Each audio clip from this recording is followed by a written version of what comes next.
ये कलाम ज़िंदगी प्रोग्राम है। ये प्रोग्राम खुदा की मोहब्बत की मुनादी है, दावत है, उसके प्रेम का प्रचार है सब के लिए।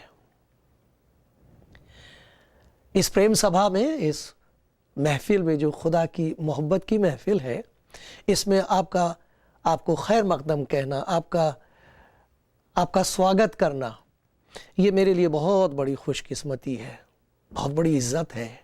इसके लिए मैं खुदा का शुक्रगुजार हूँ। किसी ने कितनी अच्छी बात कही है, मैं सुनूंगा कि खुदावंद खुदा क्या फरमाता है, क्योंकि वो अपने लोगों से सलामती की बातें कहेगा। और खुदा के पाक कलाम में ऐसा लिखा है, मुबारक है वो जो खुदा का कलाम सुनता है और उस पर अमल करता है।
किसी की आंख से आंसू बहते जा रहे थे, रोके नहीं रुकते थे,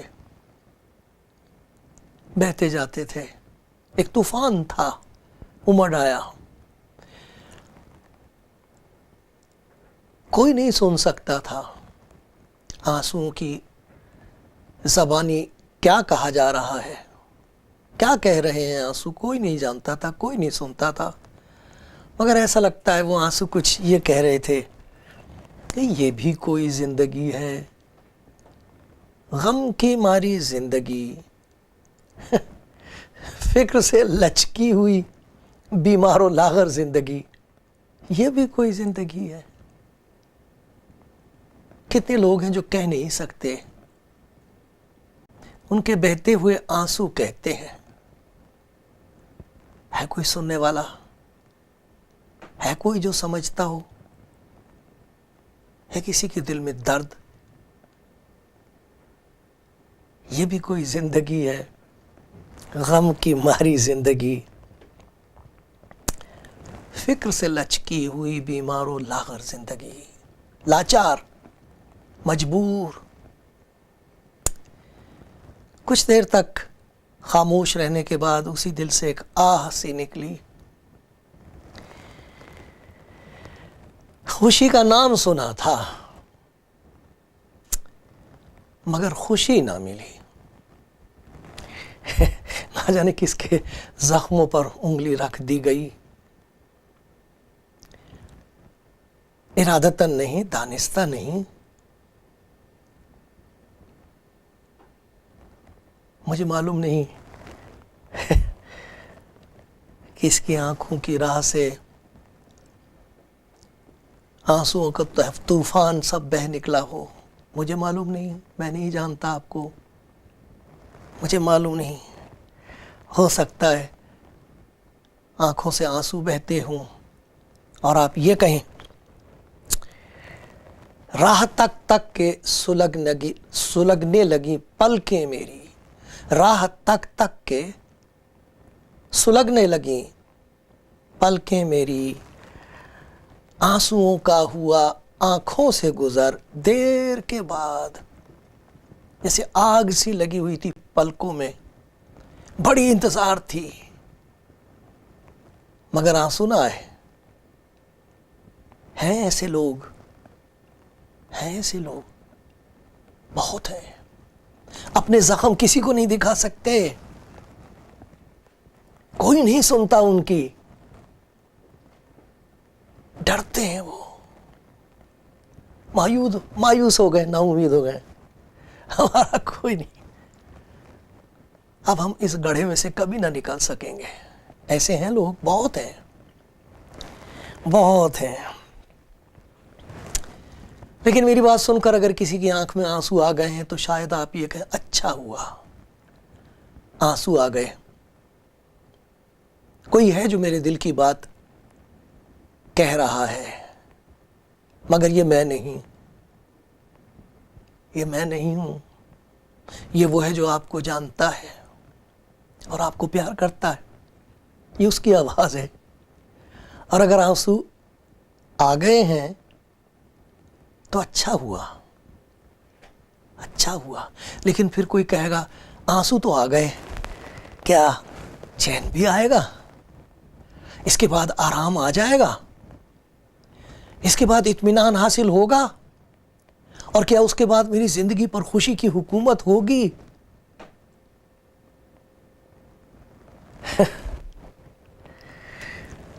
कोई कहेगा, खुशी हासिल करने के लिए मैंने क्या नहीं किया, सब कुछ खा के देख लिया, सब कुछ पी के भी देखा है,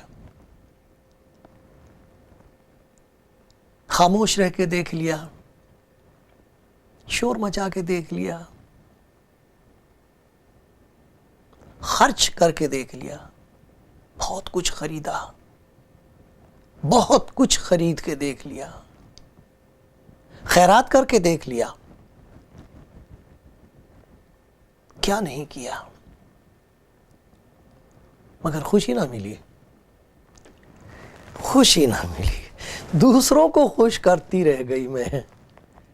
दूसरों की खुशी के लिए मैंने सब कुछ किया है, मुझे खुशी नसीब नहीं हुई, मुझे खुशी नसीब नहीं हुई।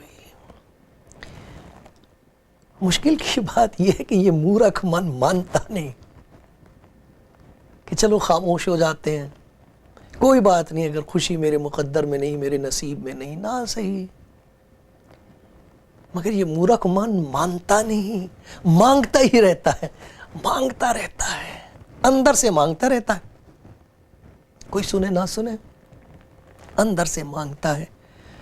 मेरा भी जी चाहता है हंसने को, मेरा भी जी चाहता है कोई मुझे प्यार से कहे तू बेशकीमत है,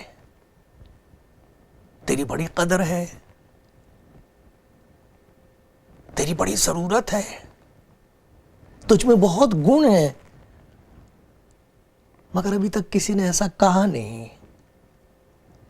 मुझे याद है एक बहन रो रही थी, बहुत बरस की बात है, बता रही थी कुछ 36-37 साल से वो अपने आदमी की दिलो जान से खिदमत करती थी। मेरे मुंह से गलती से शायद ये निकल गया, बहन मैं आपका बहुत शुक्रगुजार हूं, अपनी बड़ी मेहनत से बड़े प्यार से ये खाना बनाया, खुदा आपको इसकी बड़ी बरकत दे। मालूम नहीं क्यों निकल गई ये बात मेरे मुंह से, बात निकली थी कि आंसू बह निकले। कहने लगी 36-37 साल से मैं इस घर में खिदमत करती हूं, रात दिन काम करती हूं, आज तक किसी ने मुझे ये नहीं कहा शुक्रिया, थैंक यू। किसी ने मेरी खिदमत को सराहा नहीं। रो रहे हैं लोग, चाहते हैं किसी तरह खुशी नसीब हो, कहाँ से मिले, क्या करें, कहाँ से मिलेगी ये खुशी जिसके लिए रूह प्यासी है। उस हिरनी की तरह जो तपते हुए रेगिस्तानों में पानी की तलाश में मारी मारी फिरती है, ऐसे ही इंसान की रूह है जो तरस रही है खुशी के लिए। कहाँ से लाएं? मुश्किल की बात ये जो खरीदी हुई खुशी है, ये जो दौलत कमा के और तरीके से हम खुशियां खरीद लेते हैं, ये तो उस शबनम की तरह, ओस की तरह जो बड़ी खूबसूरत दिखाई देती है पत्तों के ऊपर पड़ी हुई, आफताब सदाकत ताले होता है, सूरज निकलता है, गायब हो जाती है। इसी तरह ये खुशी गायब हो जाती है। कोई कहेगा इतनी देर से बात कर रहे, हमारे जख्मों को कुरेद रहे हो, इसका इलाज भी है कोई? मेरे पास नहीं है, मैं तो चपड़ासी हूं मालिक का। मैं बता सकता हूं कहां से आपको ये खुशी मिलेगी, कोई सुनता हो तो सुन ले, खुशखबरी आपके ही लिए है। मैं इसलिए कह रहा हूं कि ये खुशी की खबर है क्योंकि मुझे इसका तजुर्बा हुआ है। अब जो जख्म थे भर गए, अच्छा नहीं लगता वो दिखाए जाए, इसमें मेरे मालिक की इज्जत नहीं है। हलीमी से शुक्रगुजारी करता हूं, लेकिन जख्म किसी और को क्यों दिखाऊं? अब मैं अपने, मेरे मालिक ने हाथ फेर दिया, गायब हो गए। हलीमी से शुक्रगुजार हूं उसका, उस खुशी के लिए जो उसने बख्श दी है, जो मेरी किसी नेकी का नतीजा नहीं,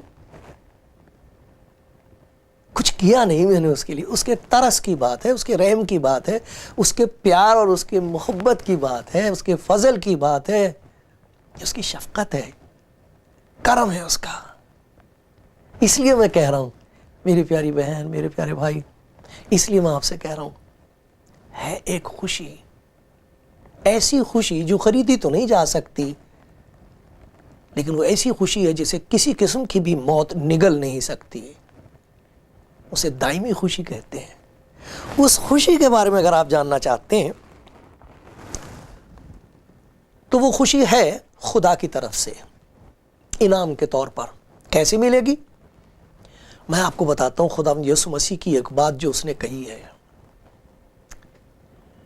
मत्ती की एक इंजील है, उसके 11वें बाब में आप पढ़ें, और वहां पर एक जगह आया है, मेरे पास आओ, मैं तुम्हें आराम दूंगा, मेरे पास आओ।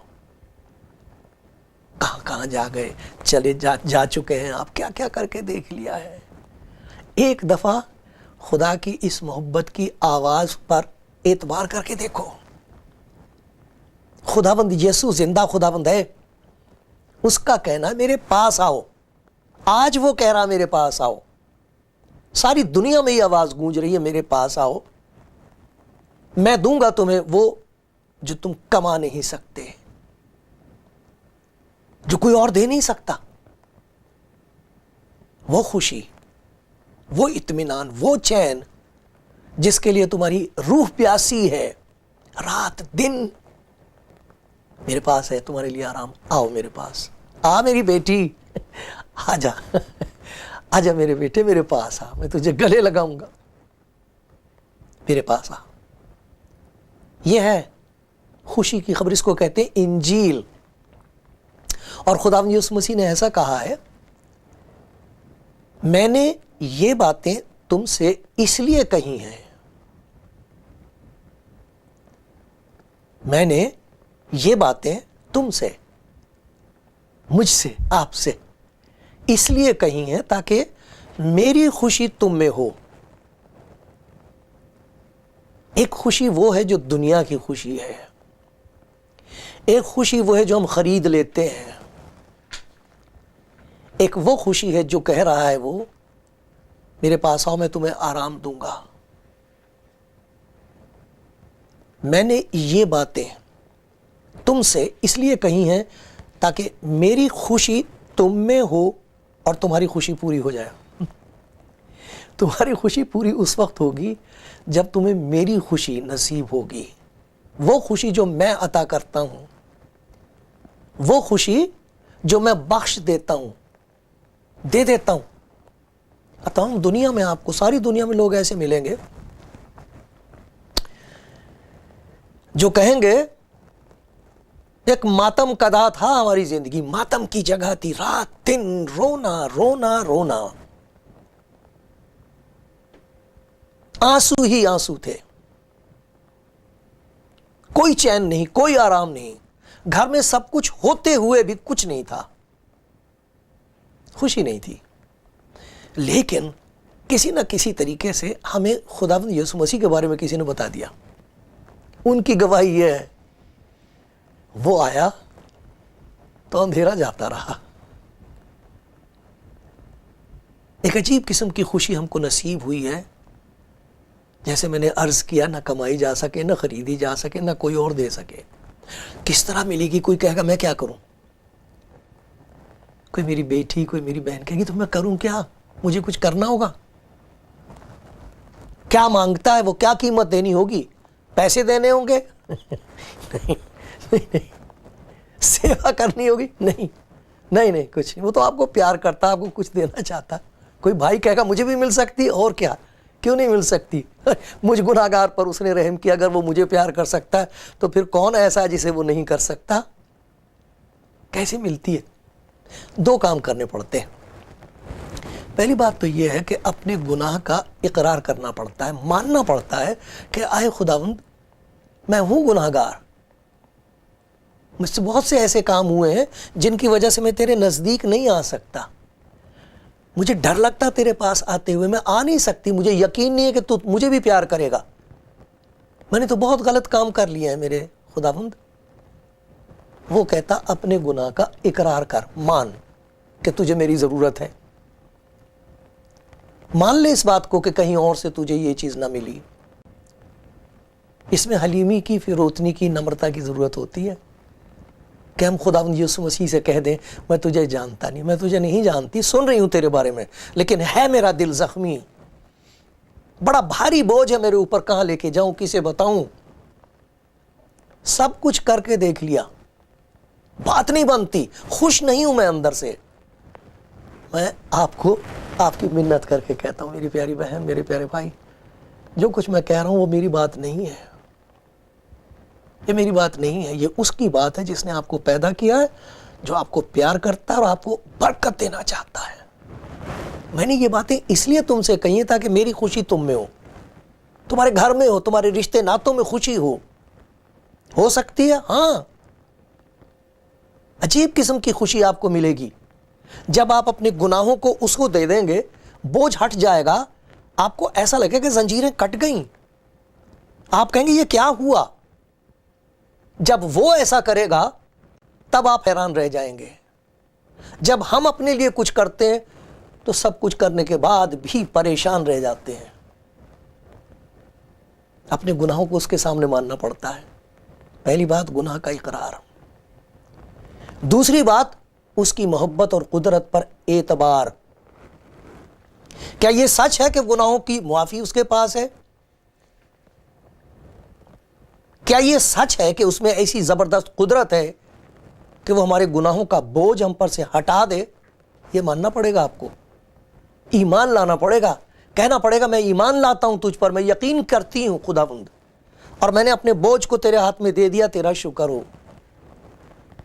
और तीसरा काम यह करना पड़ेगा कि अपनी खुदी का इनकार करना पड़ेगा। इसके बाद आप अपने ऊपर भरोसा नहीं करेंगे, आप सिर्फ यही कहेंगे खुदावंद से कि अब मैंने अपने आप को तेरे हाथ में दे दिया है, मेरी ज़िंदगी में अब तेरी मर्ज़ी पूरी हो।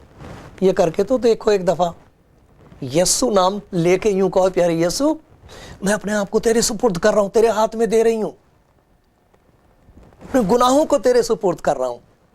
और फिर उसके बाद कहोगे शुक्र हो खुदावंद, मुझे तेरे नाम का पता लग गया।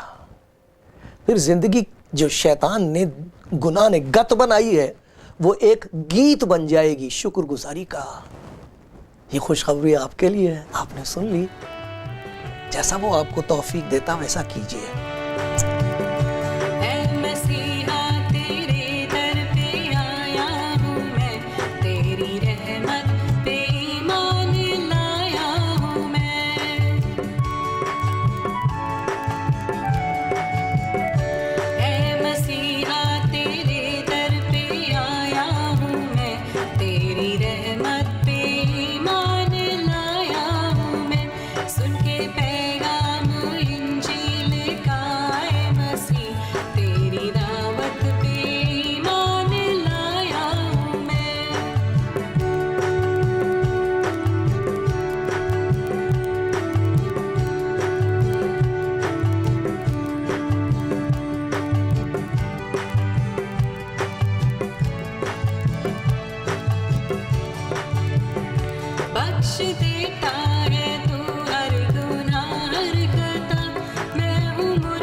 अज़मत पे ईमान लाया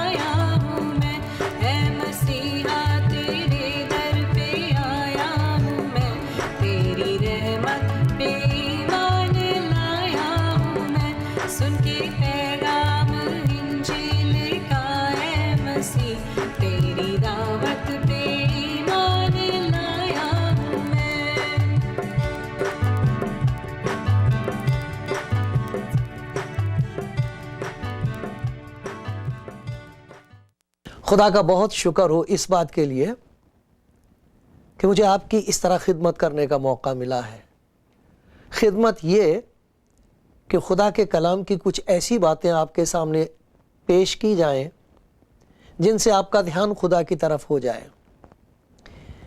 अगर आप चाहें और इन बातों के बारे में और मालूम करने की ख्वाहिश आपके दिल में पैदा हो तो हमारे पास ये फ़ोन नंबर है, आप फ़ोन कर सकते हैं और आपकी मदद की जाएगी। कोई ना कोई होगा जो आपको बता देगा कि आपको और क्या करना चाहिए। लेकिन एक छोटी सी दुआ है, आप खुद कर सकते हैं। आप किसी और के मोहताज नहीं हैं, किसी और की ज़रूरत नहीं है। आप सचमुच खुदावंद यीशु मसीह से ये कह सकते हैं कि मैंने तेरे बारे में सुना कि तू जिंदा है, मेरे दिल का हाल तेरे सामने खुला है, मेरी मुसीबत तुझे मालूम है, मेरी आंखों के आंसू तू देखता है, मेरे लिए कुछ कर। यह सच है, लोग बीमारियों से शिफा पा रहे हैं। यह सच है, लोगों के घरों में ऐसे अजीब काम खुदावंद कर रहा है कि जहां दुश्मनी है वहां सुलह है, जहां नफरत हुआ करती थी वहां मोहब्बत पैदा हो गई है। कुछ ऐसे लोगों की गवाही है कि जो ना बाइबल पढ़ सके कभी, ना कोई उनके पास जा सका है, खुदावंद यीशु मसीह ने अपने आप को उन पर जाहिर किया है। ऐसा हो रहा है। आप भी दुआ कीजिए, मांगिए उससे, और फिर आपके पास एक गवाही होगी दुनिया को सुनाने के लिए। आप कह सकेंगे, अच्छा हुआ मैंने यकीन कर लिया, अच्छा हुआ मैं ईमान ले आया, अच्छा हुआ मैंने उससे दुआ कर ली, मैं बच गई। देखो मेरी जिंदगी में कितना बड़ा काम हुआ है। खुदा आपको बड़ी बरकत दे। आमीन।